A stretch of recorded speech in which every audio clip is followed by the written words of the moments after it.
Hello friends, my name is Devendra Kahar और आप सभी का स्वागत है हमारे इस यूट्यूब चैनल में। तो फ्रेंड्स, आज की इस वीडियो में हम देखने वाले हैं चैप्टर नंबर 6 जो कि द 100 ड्रेसेस पार्ट 2 जो कि 10th क्लास की सीबीएसई बुक फर्स्ट फ्लाइट से लिया गया है। तो इस पूरे चैप्टर को आज हम बिल्कुल हिंदी में समझने वाले हैं। तो चलिए शुरू करते हैं। और शुरू करने से पहले अगर आपने चैनल को सब्सक्राइब नहीं किया है तो प्लीज़ सब्सक्राइब कर लीजिए ताकि आपको आगे आने वाले वीडियोज़ को नोटिफिकेशन मिलता रहे। तो आज हम पढ़ने वाले हैं द 100 ड्रेसेस पार्ट 2 जो कि हमारा लेसन 6। इसके राइटर का नाम है एलेनोर एस्टिस। तो फ्रेंड्स, अगर आपने इसका पहला पार्ट नहीं देखा हो जो कि लेसन 5 है द 100 ड्रेसेस, तो उसको भी देखिएगा। तो चलिए इसकी जो ये सेकंड नंबर की स्टोरी इसमें हम देखते हैं कि आगे इस स्टोरी में क्या बताया गया है। तो चलिए पढ़ना शुरू करते हैं। तो यहाँ पर लिखा हुआ है, While the class was circling the room, the monitor from the principal's office brought Miss Mason a note. तो देखिए यहाँ पर बोला गया है कि जब क्लास सर्कलिंग कर रही थी तो मॉनिटर जो प्रिंसिपल ऑफिस से एक नोट लेकर के आता है मिस मेसन के लिए। Miss mason read it several times and studied it thoughtfully for a while. Then she clapped her hands. फिर उसके बाद बोला गया है कि जो मिस मेसन होती है उसको सेवरल टाइम्स कई बार पढ़ती है, थॉटफुली उसको सोच समझ करके पढ़ती है थोड़ी देर के लिए, और फिर अपने हैंड को क्लैप करती है। अब देखिए आगे क्या होता है। Attention class, everyone back to their seat. तो देखिए यहाँ पर बोलते हैं अटेंशन क्लास, सब अपनी मतलब सीट पर जाइए। When the shuffling of feet had stopped and the room was still and quiet, Miss Mason said, "I have a letter from Wenda's father that I want to read to you." तो देखिए यहाँ पर बोला गया है कि जैसे ही मतलब वो फीट सफलिंग ऑफ फीट मतलब कि पैरों की जो आवाज़ होती है वो बंद होती है और रूम बिल्कुल क्वाइट एकदम शांत हो जाता है। मिस मेसन बोलती है कि मेरे पास एक लेटर है जो वेंडा के फादर से आया है जो कि मैं तुम्हारे सामने पढ़ना चाहती हूँ। अब देखिए आगे क्या होता है। Miss Mason stood there a moment and the silence in the room grew tense and expectant. तो देखिए यहाँ पर बोला गया है कि मिस मेसन वहाँ पर थोड़ी देर के लिए खड़ी होती है और उससे क्या होता है कि वहाँ पर मतलब जो साइलेंस होती है कहीं ना कहीं वो उसमें टेंस और एक्सपेक्टेंट जो होता है वो ग्रू होता है, बढ़ता जाता है। अब देखिए आगे क्या होता है। The teacher adjusted her glasses slowly and deliberately. और जो टीचर होती है मतलब मिस मेसन जो होते हैं अपने ग्लासेस मतलब जो चश्मा होता है उसको थोड़ा सा एडजस्ट करती है धीरे से जानबूझ करके। हर manner indicated that what was coming. This letter from Wanda's father was matter of great importance. तो देखिए इसके जो इंडिकेशन जो था मतलब जिस तरीके की उनकी हरकत थी उससे ऐसा लग रहा था कि क्या चीज़ आई है। मतलब कि जो लेटर था वेंडा के फादर से आया था वो एक मतलब बहुत इंपॉर्टेंट मैटर था। तो यहाँ पर इस तरीके से बोला गया है। Everybody listened closely as Miss Mason read the brief note. तो देखिए यहाँ पर बोला गया है कि जैसे ही मिस मेसन उसको पढ़ती है सारे के सारे उसको बिल्कुल क्लोजली बिल्कुल मतलब कि अटेंटिवली अटेंशन के साथ में उसको सुनते हैं। अब देखिए आगे क्या होता है। तो देखिए यहाँ पर इसका ये नोट लिखा हुआ है। Dear teacher, my Wanda will not come to your school any more, Jack also. Now we move away to big city, no more holler Polack, no more ask why funny name, plenty of funny names in the big city. तो देखिए यहाँ पर बोला गया है कि मेरी जो वेंडा है वो अब आपके स्कूल में नहीं आएगी, उस लेटर में ऐसा लिखा हुआ है। और जैक ऑल्सो मतलब उसका जो भाई है वो भी नहीं आएगा। और फिर आगे वो बोलते हैं कि हम बिग सिटी पर मूव कर रहे हैं, बड़ी सिटी में जा रहे हैं। नो मोर होलर पोलैक का मतलब होता है देखिए किसी को चिढ़ाना, मतलब जो पॉल्स पीपल जो होते थे उनको पोलैक बोला जाता था, चिल्ला चिल्ला करके मतलब उनको चिढ़ाया जाता था। तो इस तरीके से अब और नहीं चिढ़ाया जाएगा ऐसा उसके फादर बोलते हैं। और इस तरीके से भी नहीं पूछा जाएगा जिसका मतलब फ़नी नेम कि तुम्हारा ऐसा फ़नी नेम क्यों है, क्योंकि बिग सिटी के अंदर ऐसे बहुत सारे फ़नी नेम्स हैं ऐसा उसके फादर बोलते हैं। फिर आगे नीचे लिखते हैं योर्स ट्रूली जेन पेट्रोन्स्की। अब देखिए आगे क्या होता है इस स्टोरी के अंदर।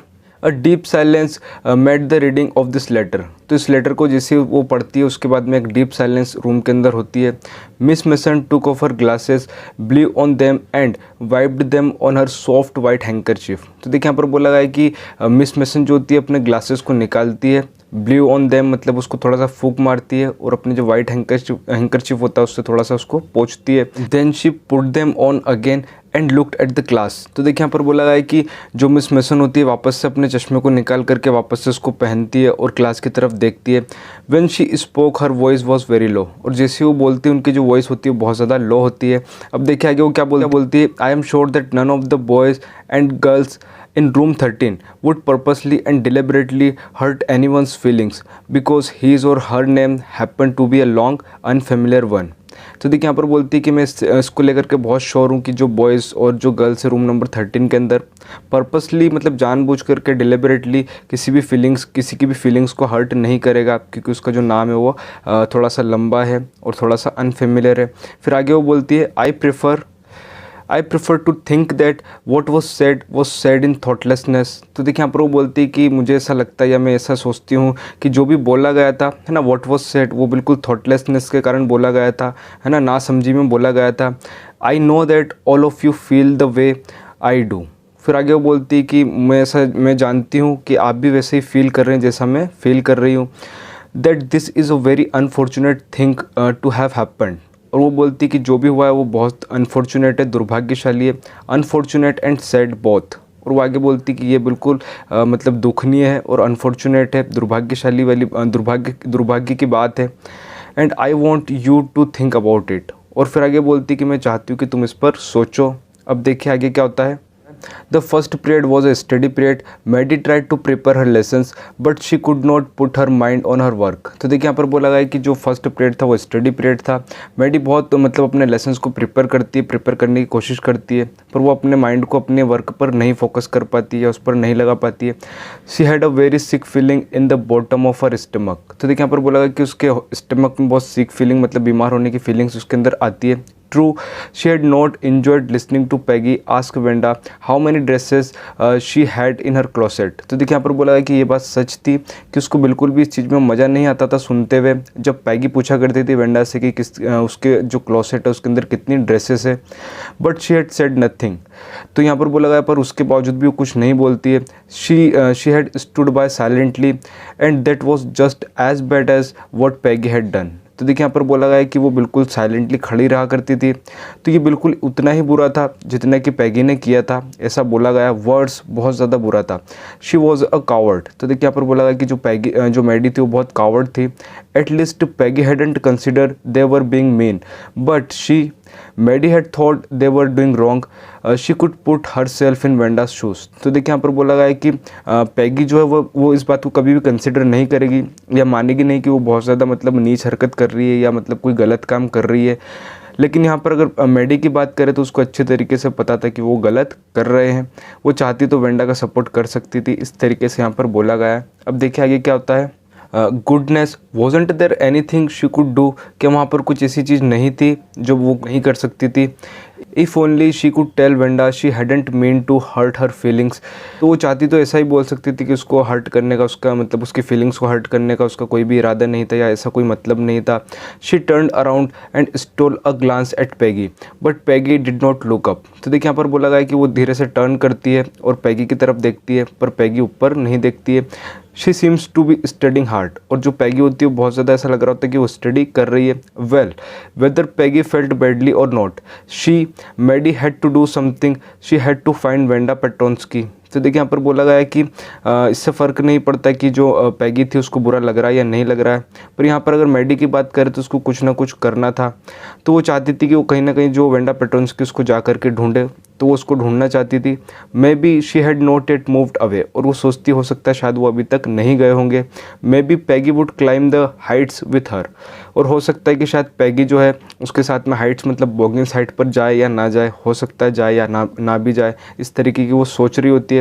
And they would tell Wanda she had won the contest that they thought she was smart and the 100 dresses were beautiful. तो देखिए यहाँ पर बोला गया है कि वो चाहती थी बोलना जो वेंडा पेट्रोन्स्की थी कि वो जो है कॉन्टेस्ट जीत चुकी है, और वो सोचते हैं कि जो मतलब वेंडा पेट्रोन्स्की थी वो बहुत ज़्यादा स्मार्ट थी, और जो 100 ड्रेसेस उसने डिज़ाइन की थी वो भी बहुत ज़्यादा ब्यूटीफुल थी। तो ये सारी चीज़ें मैडी के माइंड में चल रही होती है। अब देखिए आगे क्या होता है। When school was dismissed in the afternoon, Peggy said with pretended casualness। तो देखिए यहाँ पर बोला गया कि जैसे स्कूल डिसमिस होता है आफ्टरनून में, पैगी थोड़ा सा प्रिटेंड करते हैं मतलब कि दिखावा करते हुए बोलती है, hey let's go and see if that kid has left town और नॉट। तो देखिए यहाँ पर बोला गया कि जो पैगी होती है वो बोलती है कि चलो चल करके देखते हैं कि उन लोगों ने मतलब ये टाउन छोड़ा है या नहीं छोड़ा है। So Peggy had the same idea, Maddie glowed, Peggy was really all right. तो देखिए यहाँ पर बोला गया कि जो पैगी थी उसके मन में भी कहीं ना कहीं सेम आइडिया था, तो इसको लेकर के मैडी पर थोड़ा सा ग्लो करने लगती है, वो मतलब थोड़ा सा खुश हो जाती है, और उसके बाद वो बोलती है कि पैगी बिल्कुल सही है। इस तरीके से यहाँ पर वो मैडी सोचती है। अब देखिए आगे क्या होता है। The two girls hurried out of the building up the street towards Boggins Heights, the part of the town that wore such a forbidding air on this kind of a November afternoon, drizzly, damp and dismal। तो देखिए यहाँ पर बोला गया कि वो जो दोनों लड़कियाँ थी वो जल्दी से बिल्डिंग से बाहर निकलती है, स्ट्रीट पर आती है और बोगिंस हाइट की ओर जाती है। और ऐसा बोला गया कि वो जो मतलब जो हिस्सा था, पार्ट ऑफ टाउन है ना, मतलब कि जो बोगिंस हाइट था, तो वहाँ पर ऐसी एयर थी मतलब कि फॉरबिडिंग एयर। और फिर आगे बोला कि डैम्प एंड डिस्मेल, इसका मतलब होता है कि कहीं ना कहीं उस एयर के अंदर भी ऐसा लग रहा था कि वो मतलब कि वहाँ का जो एटमॉस्फेयर है वो कहीं ना कहीं होपलेसनेस का माहौल बना हुआ है। इस तरीके से मतलब एक अच्छी फीलिंग्स वहाँ पर नहीं आ रही थी, इस तरीके से बोला गया। अब देखिए आगे क्या होता है।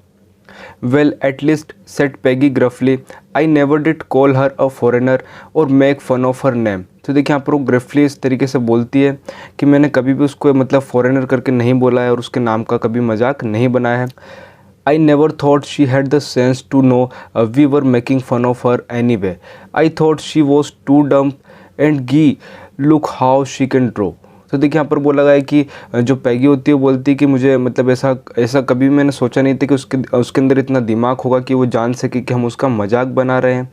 लेकिन मुझे ऐसा लगता था कि वो बहुत ज़्यादा डम्प है, मतलब बहुत ज़्यादा बुद्धू है। लेकिन देखो गी करके मतलब वाव का एक्सप्रेशन आता है कि देखो किस तरीके से कितना अच्छा ड्रॉ कर सकती है या ड्राइंग्स बना सकती है, ऐसा पैगी बोल रही है। अब देखिए आगे क्या होता है।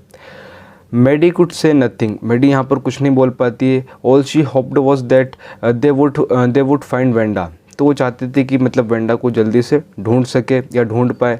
She wanted to tell her that they were sorry they had picked on her. तो देखिए यहाँ पर जो मेडी होती है वो बोलती है कि जो भी उन्होंने किया है उसके लिए उनको बहुत ज़्यादा बुरा लग रहा है, क्योंकि उन्होंने क्या किया है, पिक्ड ऑन मतलब कि जो मतलब कि वेंडा पेट्रोन्स की उसका मजाक बनाया, तो उसके लिए उनको बहुत ज़्यादा बुरा लग रहा है। तो ये सारी चीज़ें मेडी के माइंड में चल रही होती है। And how wonderful whole school thought she was. तो देखिए यहाँ पर बोला गया है कि मेडी बोलना चाहती थी कि पूरा स्कूल जो है मतलब वेंडा के बारे में सोच रहा है कि वो कितनी वंडरफुल थी। And please not to move away and everybody would be nice. तो देखिए यहाँ पर वो बोलती है कि तुम यहाँ से मत जाओ, मतलब कि ये सब चीज़ें मतलब मेडी करना चाहती थी और बोल रही थी कि सब कुछ बहुत अच्छा होगा, everybody would be nice. She and Peggy would fight anybody who was not nice. और फिर आगे बोलती कि मतलब मैडी और पैगी मिलकर के उन लोगों से लड़ेंगे जो मतलब नाइस नहीं होगा। तो इस तरीके की चीज़ें सारी मतलब मैडी के माइंड में चल रही है। अब देखिए आगे क्या होता है। The two girls hurried on, they hoped to get to the top of the hill before dark. तो देखिए यहाँ पर बोला गया कि वो दोनों गर्ल्स बहुत जल्दी करती है, उनके मन में एक उम्मीद होती है, आशा होती है कि वो जल्दी से टॉप पर पहुँच जाए हिल के, डार्क होने से पहले, अंधेरा होने से पहले। अब देखिए आगे क्या होता है। I think that's where the Petronski live, said Maddie pointing to a little white house. तो देखिए यहाँ पर बोला है कि जो मेडी होती है एक वाइट हाउस होता है उसको पॉइंट आउट करते हुए बोलती है कि मुझे लगता है कि पेट्रोन्स्की जो है वहाँ पर रहते हैं। Wisps of old grass stuck up here and there along the pathway like thin kittens। तो देखिए यहाँ पर बोला है कि वहाँ पर ओल्ड ग्रास जो थी वहाँ पर मतलब टुकड़े टुकड़े उसके पड़े हुए थे, हेयर एंड देयर पाथवे मतलब जो जगह थी, रास्ता था वहाँ पर, है ना, like thin kittens. The house and its sparse little yard looked shabby but clean. तो देखिए यहाँ पर बोला गया जो हाउस था और उसका जो यार्ड था वो बहुत ज़्यादा सेबी था बट क्लीन था। It reminded Maddie of Wanda's one dress, her faded blue cotton dress, shabby but clean. तो देखिए यहाँ पर जिस तरीके का यार्ड का जो माहौल था, है ना, सेबी बट क्लीन, तो ये जो चीज़ थी ये मतलब जो मेडी को किस चीज़ की याद दिलाती थी, उसकी जो ब्लू ड्रेस थी, फेडेड ब्लू ड्रेस थी जो कि सेबी थी बट बहुत ज़्यादा क्लीन थी, फटी पुरानी थी बट क्लीन थी। तो इस चीज़ की उसको बहुत ज़्यादा याद आती है उसको देख करके। There was not a sign of life about the house, Peggy knocked formally on the door but there was no answer. तो देखिए यहाँ पर बोला गया कि मतलब कि ऐसा लग रहा था कि वहाँ पर अब कोई साइन ऑफ लाइफ नहीं है, मतलब कि कोई भी इंसान अब उस घर के अंदर नहीं रहता है। अब देखिए यहाँ पर बोला गया कि पैगी फॉर्मली जो डोर होता है उसको नॉक करती है लेकिन वहाँ से कोई भी आंसर नहीं मिलता है। She and Maddie went around to the back yard and knocked there, still there was no answer. तो देखिए यहाँ पर बोला गया है कि दोनों क्या करती है, पीछे की साइड जाती है, बैक यार्ड में जाती है, वहाँ भी वो नॉक करती है बट वहाँ से भी कोई आंसर उन्हें नहीं मिलता है। तो देखिए आगे क्या होता है। अब there was no doubt about it, the Petronski were gone, how could they ever make amends. तो देखिए यहाँ पर बोला गया कि इस चीज़ में कोई भी डाउट नहीं था, निसंदेह जो पेट्रोन्स्की थे वहाँ से जा चुके थे और वो सोच रहे थे किस तरीके से वो अमेंड्स कर सके, मतलब कि कुछ अच्छा करके अपना जो गलत किया उसको मतलब उसको कम कर सके। तो ये सारी चीज़ें उनके दिमाग में चल रही होती है। They turn slowly and made their way back down the हिल। तो देखिए यहाँ पर बोला कि स्लोली टर्न करते हैं और वापस से अपने मतलब जहाँ से वो आते हैं वहाँ पर वो चले जाते हैं। Well anyway said Peggy, she has gone now, so what can we do besides. तो देखिए यहाँ पर जो पैगी होती है बोलती है कि वो लोग जा चुके हैं तो इसमें हम क्या कर सकते हैं इसके अलावा। When I was asking her about all her dresses, she probably was getting good ideas for her drawings। तो देखिए यहाँ पर बोला गया जो मैडी होती है वो बोलती है, पैगी जो होती है वो बोलती है कि जब मैं उसको उसके ड्रेस के बारे में पूछ रही थी, हो सकता है तभी उसको मतलब अपने ड्राइंग्स के लिए आइडिया आया होगा। She might not even have one the contest otherwise, अगर मैं ये सब नहीं करती तो शायद ही वो इस कॉन्टेस्ट को जीत पाती। Maddie turn this idea carefully over in her head. तो मैडी जो होती है वो अपने इस आइडिया को अपने दिमाग में, उसके दिमाग में ये चीज़ छप जाती है एक तरीके से। For if there were anything in it she would not have to feel so badly. और वो सोचती है कि अगर इस बात में ज़रा सी भी सच्चाई होगी तो उसको बिल्कुल भी बुरा नहीं लगेगा, ऐसा वो सोचती है। अब देखिए आगे क्या होता है। But that night she could not get to sleep, she thought about Wanda and her faded blue dress and the little house she had lived in. तो देखिए उस रात क्या होता है कि जो मैडी होती है वो बिल्कुल भी सो नहीं पाती है। वो पूरी रात भर वेंडा के बारे में सोचती रहती है, उसकी फेडेड ब्लू ड्रेस के बारे में सोचती है और उसका जो हाउस जहाँ पर वो रहती है उसके बारे में वो सोच रही होती है। And she thought of the glowing picture those 100 dresses made all lined up in the classroom. और उसके बाद वो क्या सोचती है, उन जो 100 ड्रेसेस होती है उनके बारे में सोच रही होती है। ग्लोइंग पिक्चर्स जो होती है उनके बारे में, वो जो 100 ड्रेसेस होती है जो कि क्लासरूम में सारी लाइंड अप होती है। At last, Maddie sat up in bed and pressed her forehead tight in her hands and really thought। तो देखिए यहाँ पर बोला गया कि जो लास्ट में क्या होती है, मैडी जो होती है वो उठ जाती है, अपने बेड पर बैठती है और अपना जो फोरहेड होता है उसको बहुत टाइट वो दबाती है अपने हाथों से और बहुत डीप मतलब वो सोचती है। This was the hardest thinking she had ever done. तो देखिए यहाँ पर बोला गया कि ये बहुत हार्डेस्ट थिंकिंग होती है, मतलब ऐसा उसने आज से पहले कभी नहीं सोचा होता है। तो इस तरीके से वो सोचती है। After a long time she reached an important conclusion. और फिर उसके बाद एक वो इम्पोर्टेंट कंक्लूजन पर पहुँचती है। She was never going to stand by and say nothing again. तो वो ये मतलब एक डिसीजन लेती है कि वो आज के बाद कभी भी चुपचाप नहीं खड़ी होगी, है ना, एक पुतले की तरह। और बिल्कुल वो ऐसा नहीं होगा आज के बाद कि वो कोई कुछ बोल रहा है और वो चुपचाप खड़ी हुई है, एक स्पेक्टेटर की तरह वो नहीं खड़ी रहने वाली, ऐसा वो डिसीजन लेती है। अब देखिए आगे क्या होता है। If she ever hurt anybody picking on someone because they were funny looking or because they had strange names, she would speak up। तो देखिए यहाँ पर बोला गया है कि आज के बाद अगर वो ऐसा सुनेगी किसी से भी, एनीबडी, कोई भी पिकिंग ऑन समवन मतलब कि कोई भी किसी का मजाक बना रहा है, ह्यूमिलेट कर रहा है, क्योंकि उनका नाम जो है वो थोड़ा सा मतलब फ़नी है या वो थोड़ा से फ़नी लग रहे हैं और उनका जो स्ट्रेंज सा नेम्स उनके नाम है, तो उसके खिलाफ वो बोलेगी, ऐसा वो मतलब डिसीजन लेती है। Even if it meant losing Peggy's friendship. और हो सकता है शायद इसका मतलब उसको पैगी की फ्रेंडशिप भी खोना पड़े, तभी उससे उसको कोई फ़र्क नहीं पड़ने वाला है। She had no way of making things right with Wanda. तो देखिए यहाँ पर बोला गया कि उसके पास और कोई रास्ता नहीं था मतलब वेंडा के साथ में चीज़ों को सही करने का। But from now on she would never make anybody else that unhappy again. और देखिए यहाँ से वो सोचती है कि आज के बाद वो कभी भी किसी को भी मतलब अनहैप्पी नहीं करने वाली आगे से। तो इस तरीके के वो डिसीजन लेती है। अब देखिए आगे क्या होता है। On Sunday Maddie spend the afternoon with Peggy. They were writing a letter to Wanda Petronski. It was just a friendly letter telling about the contest and telling Wenda she had won। तो देखिए यहाँ पर बोला गया कि on Saturday के दिन जो मैडी होती है वो आफ्टरनून में पैगी के साथ टाइम स्पेंड करती है और वो दोनों मिलकर के लेटर लिख रहे होते हैं वेंडा पेट्रोन्स्की को। और ये एक फ्रेंडली लेटर होता है ये बताने के लिए कि जो मतलब जो कॉन्टेस्ट है उसके बारे में, और जो कॉन्टेस्ट जो वेंडा पेट्रोन्स्की जीत चुकी है उसके बारे में वो बताना चाहते थे। They told her how pretty her drawings were. और वो उसमें बताते कि उसकी जो ड्राइंग्स थी कितनी प्रेटी थी, कितनी ब्यूटीफुल थी। And they asked her if she liked where she was living and if she liked her new teacher. तो देखिए यहाँ पर बोलते हैं वो पूछते हैं उससे कि जहाँ पर वो रह रही थी वो जगह उसको पसंद है या और जो उसके नए टीचर से क्या उसको पसंद है या उनको पसंद करती है क्या, इस तरीके से वो उससे पूछते हैं। दे हैड मीन्ट टू से दे वर सॉरी। और उनका कहने का सीधा सा मतलब था कि वो जो भी उन्होंने किया उसके लिए वो सॉरी है, मतलब उनको बुरा लग रहा है। But it ended up with their just writing a friendly letter. तो देखिए ये सारी जो चीज़ें होती है एक फ्रेंडली लेटर लिख करके ख़त्म हो जाती है, मतलब कि जो भी मजाक मस्ती जो इन्होंने की होती है एक फ्रेंडली लेटर के बाद चीज़ें मतलब सामान्य होना चालू हो जाती है। The kind they would have written to any good friend and they signed it with lots of x's for love. तो देखिए यहाँ पर बोला गया है कि वो एक ऐसा लेटर लिखते हैं जैसे कि वो अपने किसी अच्छे फ्रेंड को लिख रहे हैं, और ये सारी चीज़ें मतलब उसके बाद वो साइन क्या करते हैं, लॉट्स ऑफ एक्सेस जो कि लव के लिए होते हैं, तो वो वहाँ पर एक्स करके साइन कर देते हैं। They mailed the letter to Boggins साइट writing please forward on the envelope. तो देखिए यहाँ पर बोला गया कि वो इस लेटर को लिखने के बाद मेल कर देते हैं बॉगिन साइट्स पर, फिर यहाँ पर आगे लिखते हैं प्लीज़ फॉरवर्ड, है ना, एनवलप के ऊपर वो ऐसा लिख देते हैं। Days passed and there was no answer but the letter did not come back so maybe Wanda had received it. तो देखिए यहाँ पर बोला है कि दिन बीतते जाते हैं पर कोई आंसर नहीं आता है।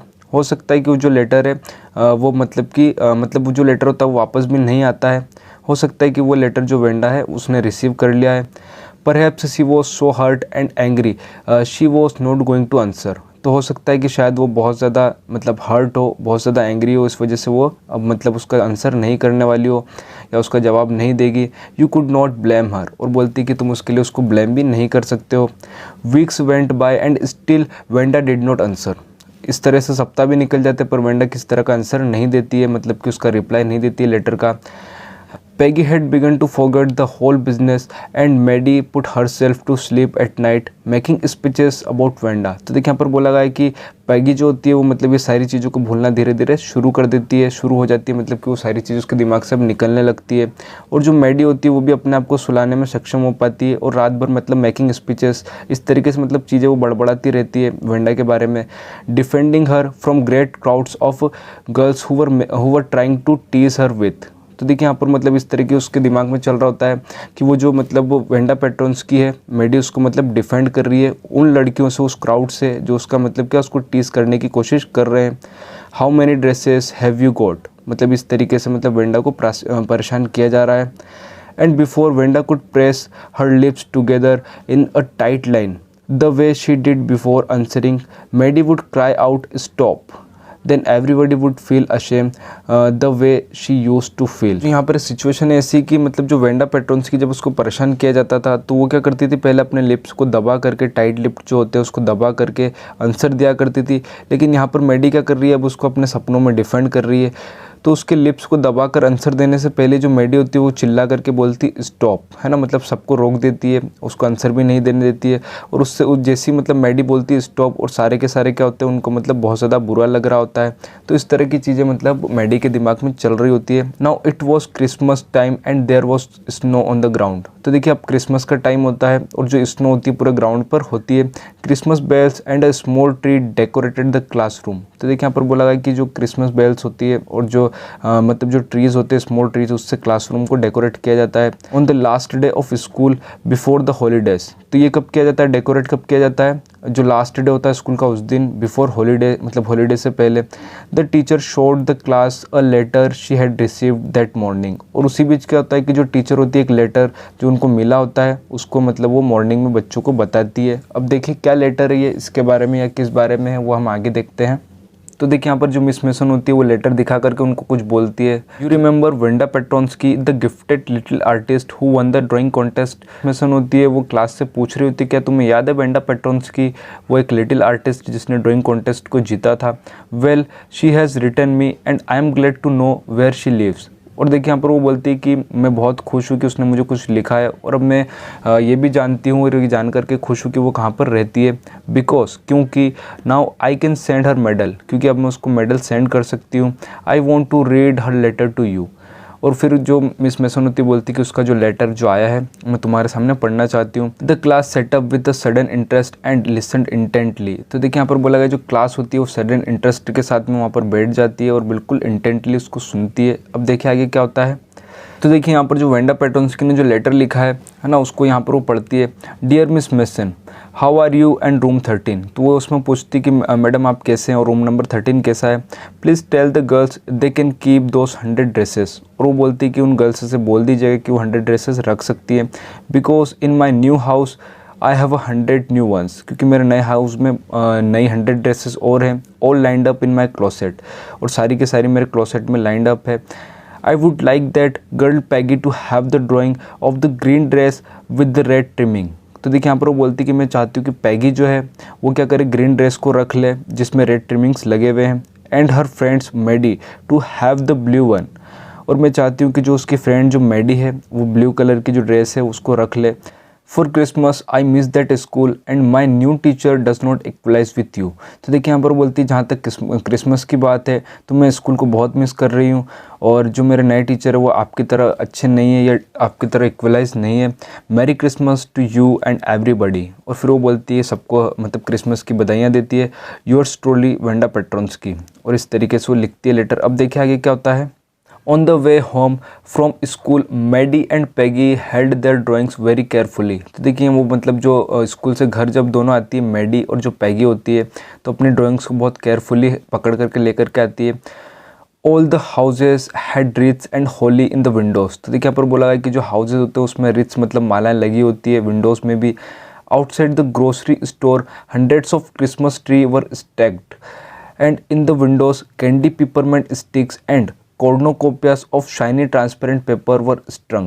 तो देखिए यहाँ पर बोला गया कि जो ग्रोसरी स्टोर के बाहर में क्या होता है कि 100 क्रिसमस ट्रीज जो होते हैं वो मतलब रखे हुए होते हैं, स्टैक्ड वहाँ पर लगाए हुए होते हैं, विंडोज़ में भी वो रखे हुए होते हैं। और जो कैंडी पेपरमेंट होती है जैसे कि आप पिक्चर में देख सकते हैं तो वो भी वहाँ पर होती है। और कॉर्नोकोपियाज मतलब एक जो फ्लोर का यहाँ पर देखिए लिखा हुआ है कंटेनर होता है, तो वो पूरा कंटेनर से मतलब उसको वहाँ पर टंगाया हुआ होता है, स्ट्रंग किया हुआ होता है। अब देखिए आगे क्या होता है। The air smelled like Christmas and light shining everywhere reflected different colours on the snow. तो देखिए यहाँ पर बोला है कि जो एयर्स होती है उसमें क्रिसमस की खुशबू आ रही होती है और जो लाइट होती है वो शाइनिंग कर रही होती है एवरीवेयर, उसका जो रिफ्लेक्शन होता है डिफरेंट कलर का वो स्नो पर पड़ रहा होता है। बॉय सेट पैगी। तो देखिए बॉय का यहाँ पर जो मतलब है वो वाव का एक्सप्रेशन होता है, तो पैगी ऐसा मतलब वाव करके बोलती है।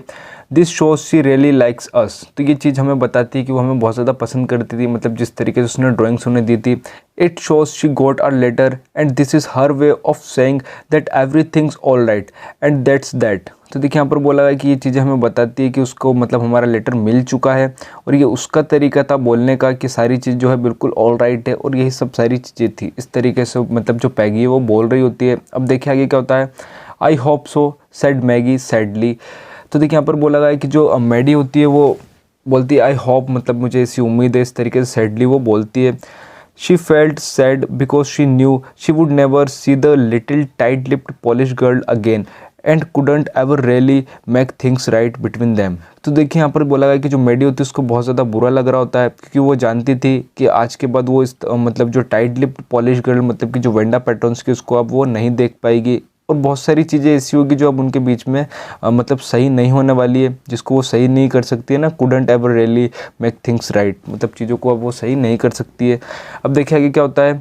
She went home and she paint her drawing over a torn place in the pink flowered wallpaper in the bedroom. तो देखिए यहाँ पर बोला है कि वो अपने घर पर जाती है और जो ड्राइंग्स होती है उसको पेंट करती है। कहाँ पर। टॉर्न प्लेस मतलब एक जगह होती है उसके घर में जो पिंक फ्लावर मतलब वहाँ पर फटा हुआ होता है, उस जगह पर एक वॉलपेपर होता है, वहाँ पर वो लगा देती है बेडरूम के अंदर। फिर देखिए आगे क्या होता है। The SEBI room cave alive from the brilliancy of the colours. तो देखिए यहाँ पर बोला गया जो सेबी रूम है मतलब वो भी एक गरीब घर से थी तो उसका भी घर इतना अच्छा नहीं होता है, तो जो ब्रिलियंसी जो होती है कलर्स की उसके कारण जो उसका घर होता है वो चमक उठता है। Maddie sat down on her bed and looked at the drawing. और फिर देखिए यहाँ पर बोला गया है कि जो मैडी होती है वो क्या करती है बेड पर बैठ जाती है और लुक्ड एट द ड्राइंग्स, और जो ड्राइंग होती है उस पर वो देखती है। She had stood by and said nothing but Wanda had been nice to her anyway. तो देखिए यहाँ पर वो चुपचाप से खड़ी हो जाती है और कुछ नहीं बोलती है और बोलती है कि जो वेंडा बहुत अच्छी हुई है, इस तरीके से वो बोलती है बहुत अच्छी मतलब वो नाइस थी, इस तरीके से वो सोचती है। अब देखिए आगे क्या होता है। Tears blood her eyes and she gazed for a long time at the picture. तो देखिए यहाँ पर जो मतलब जो आंसू होते हैं उससे उसकी आंखों में ब्लर हो जाती है, मतलब धुंधला जाती है थोड़ा सा, और वो थोड़ी देर के लिए मतलब लॉन्ग टाइम के लिए पिक्चर को देखती है।